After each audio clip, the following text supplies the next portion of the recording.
సామెతలు 9వ అధ్యాయం.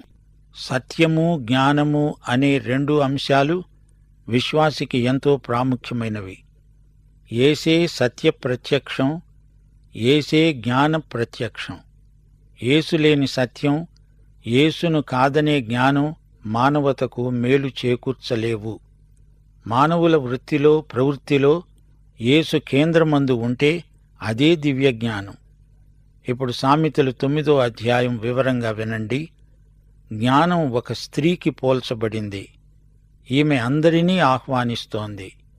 1 నుండి 6వ వచనం వరకు వచ్చి భోంచెయ్యండి అంటూ పిలుస్తోంది. జ్ఞానం నివాసమును కట్టుకొని దానికి 7 స్తంభాలు చెక్కుకున్నది. పశువులను వధించి ద్రాక్షరసము కలిపింది, భోజన పదార్థాలను సిద్ధపరిచింది, తన పనికత్తెల చేత జనులను పిలువనంపించింది.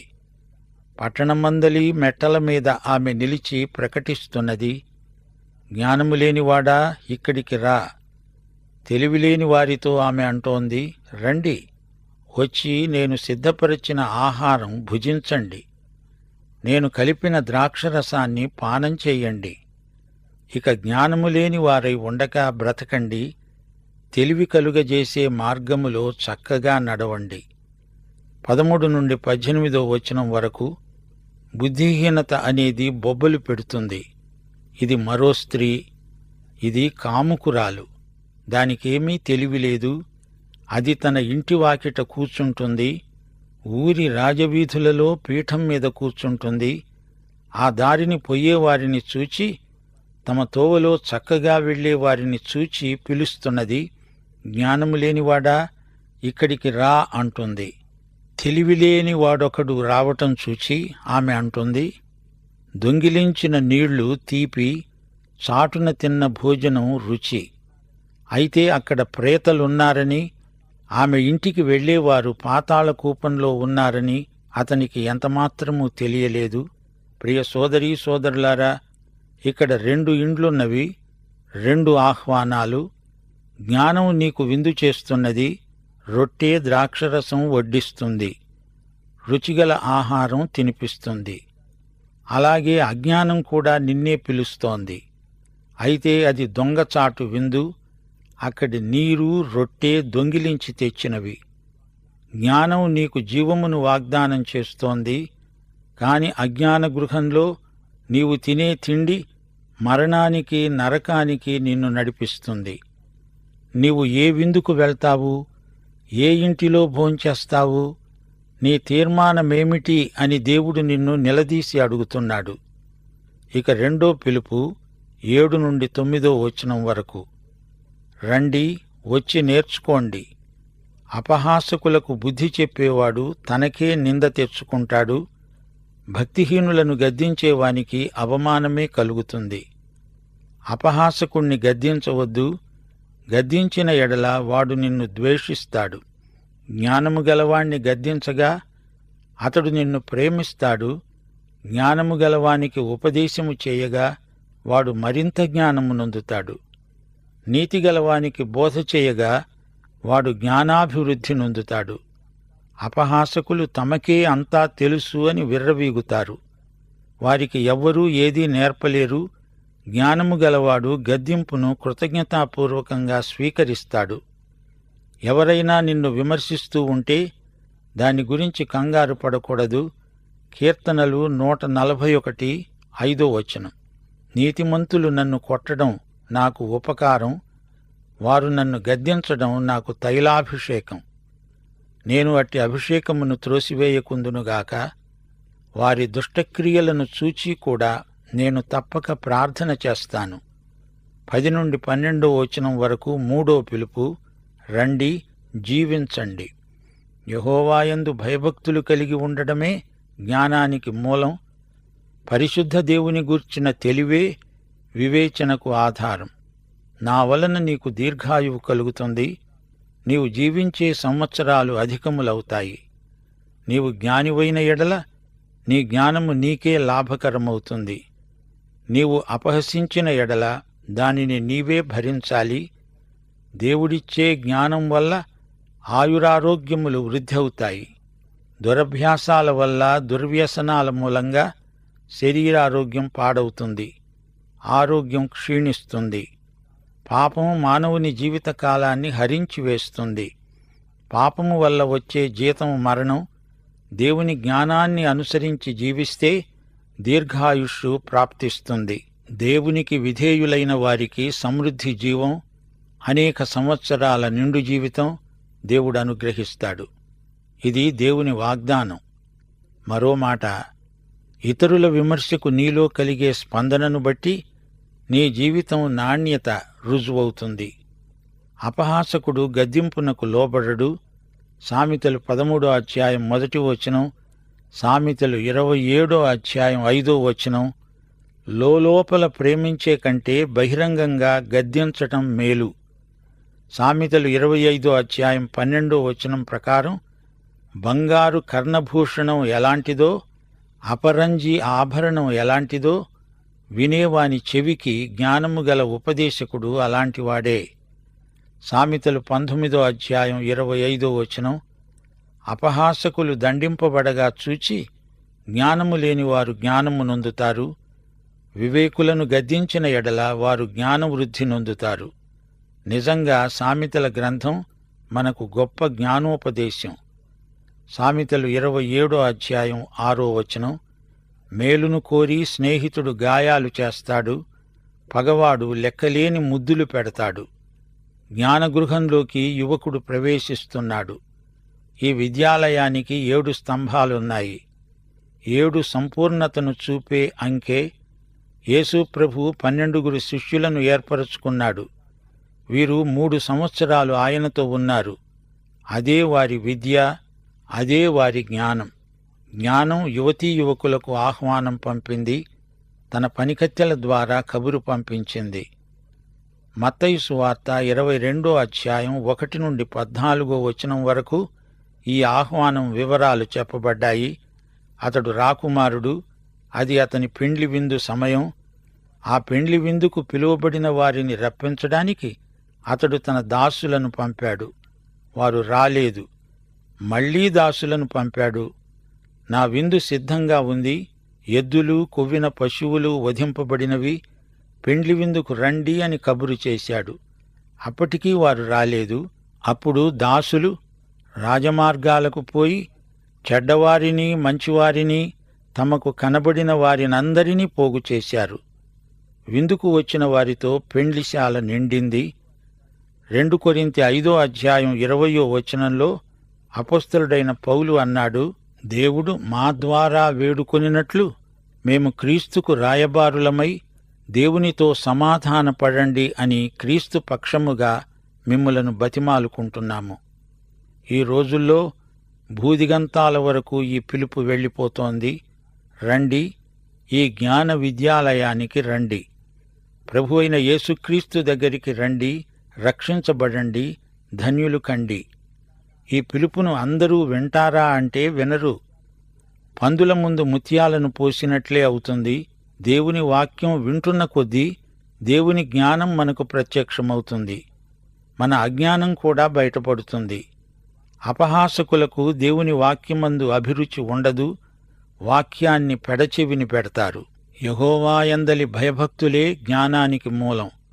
మనం నిత్యత్వానికి సిద్ధపడాలంటే జ్ఞానగృహంలో, జ్ఞాన విద్యాలయంలో యేసుక్రీస్తునందు జ్ఞానోపదేశం పొందాలి. వేరే మార్గం మరొకటి లేదు. జ్ఞానమార్గం యేసుక్రీస్తే. యేసులేని నిత్యత్వం మహాభయంకరం. ఈ అధ్యాయంలోని 2వ గృహం సైతాను విశ్వవిద్యాలయం. అందులో అవిశ్వాస పట్టభద్రులు తయారవుతారు. ఎందరెందరో ఈ విద్యాలయంలోకి వచ్చి చేరుతున్నారు. వారి నిత్య భవిష్యత్తు గాఢాంధకారం, వారి బతుకు విషాదాంతం. యువదశలో విచ్చలవిడిగా తిరిగి వృద్ధాప్యంలో ఆత్మహత్యకు పూనుకున్న దౌర్భాగ్యులు నరకంలో ఉంటారు. అజ్ఞానం, మూర్ఘత్వం ఒక కళాశాలను నడుపుతున్నాయి. దానికి సైతానే నిర్వాహకుడు. యువతీ యువకులారా, జాగ్రత్త, మెళుకువగా ఉండండి. అది పాతాళం, ప్రేతల స్థలం, షియోల్, నిత్యయాతనా నిలయం. ప్రియ సోదరీ సోదరులారా, నరకమంటే ఏమిటనుకుంటున్నారు? నరకాగ్ని మనుష్యులకు ఉద్దేశించినది కాదు. మనుషులందరూ పాపులు, నరకపాత్రులు నిజమే. పాపికి నిత్యమరణమే తగిన శిక్ష. అయితే ఈ స్థితి నుండి దేవుడు మనుషులను తప్పించడానికి తన కుమారుణ్ణి శిలువ మరణానికి మనకు బదులుగా అప్పగించాడు. దేవుడు ఈ శుభవార్తను సర్వత్రా ప్రకటిస్తున్నాడు. ఇప్పుడేం చేయాలో మనకు తెలుసు. యేసుక్రీస్తునందు జీవిస్తూ ఆయనను సేవించాలి. క్రీస్తునందున్న వారికి ఏ శిక్షావిధి లేదు. మనమిప్పుడు అన్నిటిలో యేసు ప్రభువును సంతోషపెట్టాలి. అందుచేత దేవుడు కోరేది ఇదే. అందరూ క్రీస్తు నామమున రక్షించబడాలి. దేవుడు మనకు నియమించింది నిత్య నరకాగ్ని కాదు. మన కోసం నిత్య జీవం, పరలోకం సిద్ధం చేయబడి ఉన్నాయి. క్రీస్తు ద్వారా పాపక్షమాపణ అనే అనుభవాన్ని ఎవరూ నిర్లక్ష్యం చేయకూడదు. దేవుణ్ణి మెప్పించే బ్రతుకు, ఆయనను సంతోషపెట్టే జీవిత విధానం మనకు కావాలి. సైతానుకు అనుకూలమైన బ్రతుకు సైతానుతో సంయుక్తమైపోతుంది. జాగ్రత్త. దేవుని వాక్య సత్యాన్ని అనుసరించి బ్రతికిన వాడే జ్ఞాని. దేవుడెవరినీ నరకంలో బలవంతాన పడనెట్టడు. మానవుడు తనకు తానే కావాలని అందులో పడిపోతాడు. మత్తయి శుభవార్త 25వ అధ్యాయం 31 నుండి 46 వచనం వరకు మీరు వినలేదా? యేసు మరల రాబోతున్నాడు. ఆయన తన మహిమ సింహాసనముపై ఆసీనుడై ఉంటాడు. సమస్త జనములు ఆయన ఎదుట పోగు చేయబడతారు. కాపరి మేకలలో నుండి గొర్రెలను వేరు చేస్తాడు. కుడివైపు గొర్రెలను, ఎడమవైపు మేకలను నిలువబెడతాడు. కుడివైపున ఉన్నవారిని చూచి ఆయన అంటాడు, నా తండ్రి చేత ఆశీర్వదించబడిన వారలారా, రండి. లోకము పుట్టినది మొదలుకొని మీ కొరకై సిద్ధపరచబడిన రాజ్యాన్ని స్వతంత్రించుకోండి. మార్కు శుభవార్త 9వ అధ్యాయం 42 నుండి 50వ వచనం వరకు ప్రభు అన్నాడు, నీ చెయ్యి నిన్ను అభ్యంతరపరచిన ఎడల దానిని నరికివెయ్యి. నీవు 2 చేతులు కలిగి నరకములోని ఆరని అగ్నిలోనికి పోవడం కంటే అంగహీనుడవై జీవములో ప్రవేశించటం మేలు. నీ పాదము నిన్ను అభ్యంతరపరచిన ఎడల దాన్ని నరికివెయ్యి. 2 పాదాలు కలిగి నరకములో పడవేయబడటం కంటే కుంటివాడివై నిత్య జీవంలో ప్రవేశించటం మేలు. నీ కన్ను నిన్ను అభ్యంతరపరచిన ఎడల దానిని తీసి పారవేయి. 2 కన్నులు కలిగి నరకములో పడవేయబడటం కంటే ఒంటి కన్ను గలవాడివై దేవుని రాజ్యములో ప్రవేశించటం మేలు. నరకంలో వారి పురుగు చావదు, అగ్ని ఆరదు. వింటున్నారా సోదరుడా, సోదరి? నరకములో పడడం ఎంత ఘోరమైన విషాదమో ఊహించగలరా? లూకాసు వార్త 16వ అధ్యాయం 19 నుండి 30వ వచనం వరకు నరకము యొక్క భయానక దృశ్యాన్ని ప్రభువు మనకు చూపించాడు. ధనవంతుడు నరకంలో పడిపోయాడు. లాజరు పరలోకానికి ఎక్కిపోయాడు. ధనవంతుడు నరకానికి వెళ్లడానికి కారణం అతడు ధనికుడై ఉండటం కాదు. అతనికి ధనమే దేవుడైనందున అతడు నరకంలో పడిపోయాడు. అబ్రహాము ధనికుడే, అయినా అతడు పరదైసులో ఉన్నాడు కదా. ధనంతో అనగా ధనాన్ని సద్వినియోగపరచి అనేకులను పరలోకానికి పంపగలం, లేదా దాని మూలంగా ప్రజలు నరకంలో పడిపోగలరు కూడా. ప్రియ సోదరీ సోదరులారా, ఈ అధ్యాయంలోని 2 స్త్రీలను చూచారు గదా. జ్ఞానం మొదటి స్త్రీ పేరు, అజ్ఞానం 2వ స్త్రీ పేరు. వీరిద్దరి విధానాలు పరస్పర వ్యతిరేకమైనవి. వీరిద్దరూ విందు సిద్ధం చేసి రమ్మని అనేకులను పిలిచారు. జ్ఞానం బాధ్యత నెరిగిన మంచి స్త్రీ, అజ్ఞానం తన దగ్గరికి వచ్చిన వారికి దొంగ తిండి తినిపిస్తుంది. జ్ఞానం నీ మనసుతో మాట్లాడుతుంది, అజ్ఞానం శరీరాశలను రెచ్చగొడుతుంది. శరీర భోగాలు క్షణికమైనవి, జ్ఞానం వల్ల కలిగే తృప్తి నిత్యత్వపు పరిమాణం కలది. జ్ఞానపాఠశాల భవనానికి 7 స్తంభాలున్నాయి. అనగా జ్ఞానం సంపూర్ణమైనది, సమగ్రమైనది. జ్ఞానాన్వేషణ అంటే దైవాన్వేషణే. లూకాసు వార్త 14వ అధ్యాయం 15 నుండి 24 వచనం వరకు యేసు ప్రభువు ఒక విందును గురించిన ఉపమానం బోధించాడు. విందుకు రమ్మంటే ముగ్గురు 3 రకాల సాకులు చెప్పసాగారు. ఒకడు పొలం కొనుక్కున్నాను రాలేను అంటే, మరొకడేమో 5 జతల ఎడ్లు కొన్నాను రాలేను అన్నాడు. మూడోవాడు నేనొక స్త్రీని వివాహం చేసుకున్నాను రాలేను అన్నాడు. కొందరు వస్తారు, కొందరు రారు. వారు వచ్చినా రాకపోయినా మనం ప్రతి ఒక్కరినీ ఈ విందుకు పిలవాల్సిందే. విమర్శలను గురించి ఆందోళన చెందకూడదు. విమర్శకుల ద్వారా దేవుడు నీతో మాట్లాడుతున్నాడేమో. ప్రియ సోదరీ సోదరులారా, వింటున్నారా? పాపంలో దురాకర్షణ శక్తి ఉంది. మూర్ఘత్వమనే దొంగతిండి తినడానికి అవివేకులెందరో తయారవుతున్నారు. మోసపోవద్దు. పాపుల మార్గమెంతో ప్రమాదకరమైనది. నిషిద్ధ ఫలంలో ఉన్న రుచి తరువాత నరకాన్ని రుచి చూపిస్తుంది. కొంచెం పస్తాయించి చూడాలి. ఈ పండు తినే రోజున్నే నీవు నిశ్చయముగా చస్తావు అన్నాడు దేవుడు. సోదరుడా, సోదరి, రండి. 7 స్తంభాలపై కట్టిన ఈ జ్ఞానభవనంలోకి రండి. దేవుని బల్లలో పాలు పొందండి. రొట్టె ద్రాక్షరసం పుచ్చుకోండి అని జ్ఞానం పిలుస్తోంది. ఇది విశ్వాసులకు దేవుడు అనుగ్రహించిన ప్రభుభోజన సంస్కారాన్ని సూచిస్తున్నది. లోకంలో ప్రజలు పితృపారంపర్యమైన అజ్ఞాన దశలో ఉన్నారు. వారిని ఈ రోజున తన వద్దకు రమ్మని ప్రేమతో ఆహ్వానిస్తున్నాడు. వచ్చిన వారు జ్ఞానులవుతారు. దేవుని జ్ఞానమై ఉన్న క్రీస్తును అంగీకరించిన వారికి శాశ్వతమైన ఆధ్యాత్మిక జీవం ప్రాప్తిస్తుంది. మరోసారి ఇదే సత్యాన్ని మీకు జ్ఞాపకం చేయగోరుతాము. మందలింపును స్వీకరించే సహనం దేవుని బిడ్డలకు ఉండాలి. ఈ మందలింపు విశ్వాసి యొక్క దిద్దుబాటుకు ఎంతో ఉపకరిస్తుంది. అజ్ఞాని అయిన అపహాసకునికి ఈ గ్రహింపు ఉండదు. దేవుణ్ణి అనుభవపూర్వకంగా వ్యక్తిగతంగా ఎరిగి ఉండడమే ఈ అధ్యాయంలో ప్రతిపాదించబడిన జ్ఞానం. పరిహాసకులను దేవుని జ్ఞానం పరిహసిస్తుంది.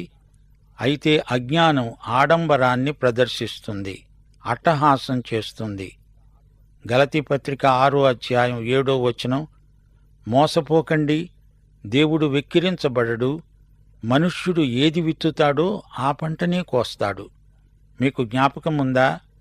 బాప్తిస్మకుడైన యోహాను హెరోదును ధైర్యంగా గద్దించాడు. అందుకు రాజు యోహానును చెరసాలలో వేయించాడు.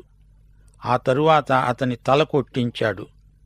పాపాన్ని ఖండించినందుకు అతనికి శిరచ్ఛేదమైంది. అలాగే యోసేపును అతని సోదరులు ద్వేషించారు, హింసించారు. అయినా యోసేపు ఏమాత్రమూ పాపముతో రాజీపడినవాడు కాడు. ప్రియ సోదరీ సోదరులారా, మత్తయి సువార్త 10వ అధ్యాయం 16వ వచనం మరచిపోకండి. ప్రభు అన్నాడు, ఇదిగో తోడేళ్ల మధ్యకు గొర్రెలను పంపినట్లు మిమ్ములను పంపుతున్నాను. గనుక పాముల వలె వివేకులు, పావురముల వలె నిష్కపటులు అయి ఉండండి. సోదరుడా, సోదరి, దేవుని బిడ్డలమైన మనము దేవుని సత్యాలు నేర్చుకుంటూ ఉంటేనే కాని ఎదగము. ఈ రెండూ దేవుని బిడ్డల జీవితంలో ఎల్లప్పుడూ కొనసాగుతూ ఉండాల్సిందే. ఎదగడంలో అనేకమైన కఠిన సత్యాలు నేర్చుకోవలసి వస్తుంది. ఎన్ని అరిష్టాలు వచ్చినా జ్ఞానము కలిగి వెనుకంజ వెయ్యకుండా ముందుకు సాగిపోవడమే జ్ఞాని లక్షణం. దైవాశీస్సులు. ఆమేన్.